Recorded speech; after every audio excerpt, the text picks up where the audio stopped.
একদিকে রাজ্য জুড়ে নেশামুক্ত ত্রিপুরা করার বার্তা, অন্যদিকে সে সময় শাসক দলের এক জেলা সভাপতি ছেলের বিরুদ্ধে উঠল গুরুতর অভিযোগ।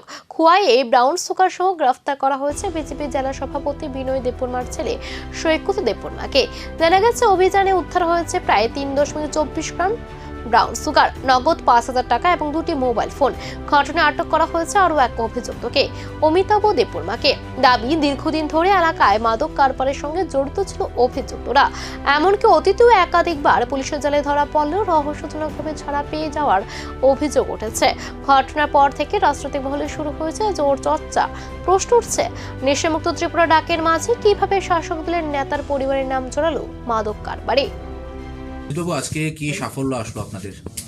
আজকে প্রায় 12টা 5 মিনিটে আমাদের কাছে একটা সংবাদ আসে যে লালসরাস্থিত সৈকত দেববর্মা, যার ওরফে যাকে বান্টি নামে খুবই পরিচিত, সে তার বাড়িতে ড্রাগস ডিলিং করছে।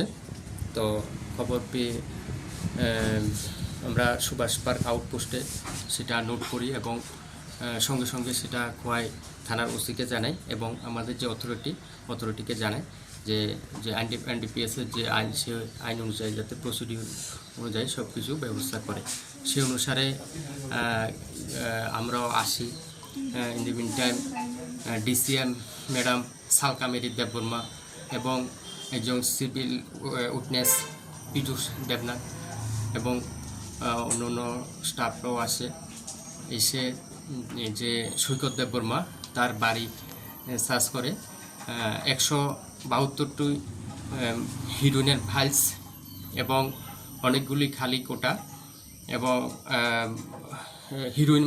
এই গ্রেফতারে কি শুধু ছোট একটা অভিযান, নাকি এর পেছনে লুকিয়ে রয়েছে আরো বড় কোনো মাদক চক্রের যোগসূত্র? রাজনৈতিক প্রভাবের আড়ালে এতদিন কিভাবে চলছিল এই কারবার? তদন্ত এগুলি সামনে আসতে পারে আরো বিস্ফোরক তথ্য।